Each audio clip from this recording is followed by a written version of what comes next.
তাদের ব্যাপারে যথাযথ লিগ্যাল ডিফেন্স তাদেরকে দেওয়া হবে এবং আমরা তাদের বিরুদ্ধে অপরাধ প্রমাণ করতে সক্ষম হব।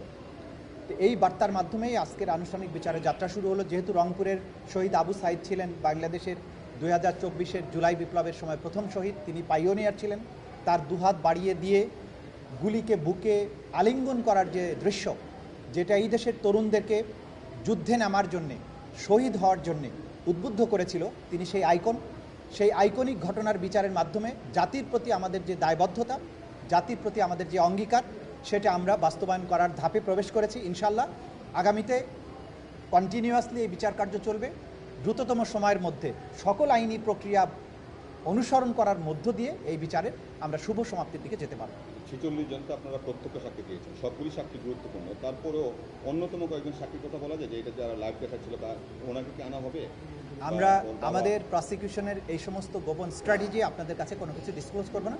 আমরা মোটা দাগে যা কিছু আদালতে বলেছি সেগুলোই আমাদের বক্তব্য, এবং কোনো মামলার বিচারাধীন বিষয়ে কোন সাক্ষী কি বলবেন, কতটা গুরুত্বপূর্ণ, এগুলো আমাদের বলা আইনগতভাবে সমীচীন নয় এবং এটা জানতে চাওয়া উচিত নয়। শেখ হাসিনার যে সুপিরিয়র কমন রেসপন্সিবিলিটি রয়েছে, এটি বুঝাতে গিয়ে 14 জুলাইতে উনি যে মারার হুমকি দিয়েছেন, তারপর রাজাকারদেরকে তো ফাঁসি হয়েছে, এদেরও হবে। ঢাকা বিশ্ববিদ্যালয়ের সাবেক ভিসি সাথে তার যে কনভারসেশনে কিছু অংশ আপনি তুলে ধরছিলেন।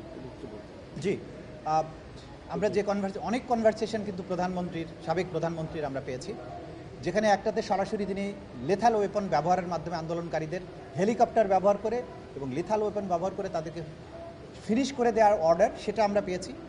আরেকটা পেয়েছি ঢাকা বিশ্ববিদ্যালয়ের ভিসির সাথে তার যে কনভারসেশন, সেখানে বলা হচ্ছিল যে ইংল্যান্ডে ছাত্র আন্দোলনের যারা করেছিল তাদেরকে তো মেরে ফেলাই দিলেন, তারপর আন্দোলন দমন হয়ে গেছে, এই আন্দোলনকারীদের ব্যাপারেও সেম ট্রিটমেন্ট দেওয়া হবে, এটা তার একটা কথা ছিল। আরেকটা কথা ছিল যে ছাত্ররা তো রাজাকার হইতে চেয়েছে, সবগুলো তো রাজাকারের বাচ্চা, সুতরাং রাজাকারদেরকে যেহেতু আমি ফাঁসি দিয়েছিলাম, এদের ক্ষেত্রেও তাই করব।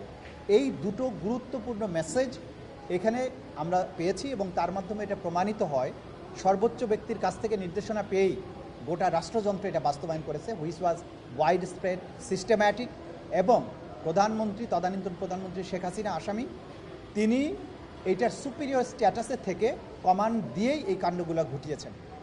গোটা বাংলাদেশে যত হত্যাকাণ্ড, গণহত্যা, মানবতা বিরোধী অপরাধ হয়েছে, সব কিছু তার একক নির্দেশে হয়েছে, বাকিরা কমান্ড স্ট্রাকচার অনুযায়ী ধাপে ধাপে তা বাস্তবায়ন করেছে। কনভারসেশনে মাকসুদ কামালের ভূমিকা কি ছিল? ওনার কথাবার্তা আমরা সেটা আদালতে প্লেস করেছি, আপনারা শুনেছেন। মাকসুদ কামাল তো সেটা উস্কানিকে আরও বাড়িয়ে দিয়েছেন, সায় দিয়েছেন, তিনি ছাত্রলীগকে ঐক্যবদ্ধ হওয়ার কথা বলেছেন, তার সম্পৃক্ততার বিষয়গুলো তিনি বলেছেন, সেগুলো তো আমরা দেখাবো।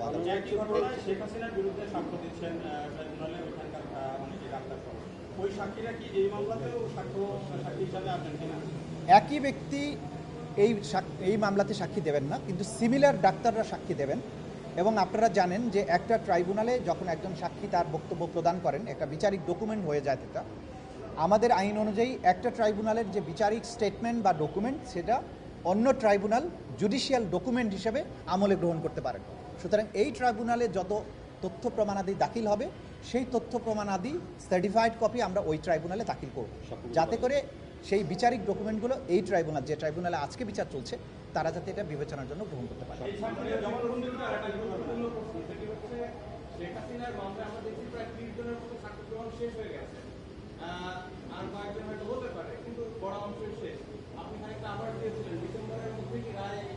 আমি কোনো ডেডলাইন দিচ্ছি না, বিচার তার স্বাভাবিক গতিতে চলবে। যেদিন শেষ হবে সেদিন বুঝতে পারবেন যে শেষ হয়েছে।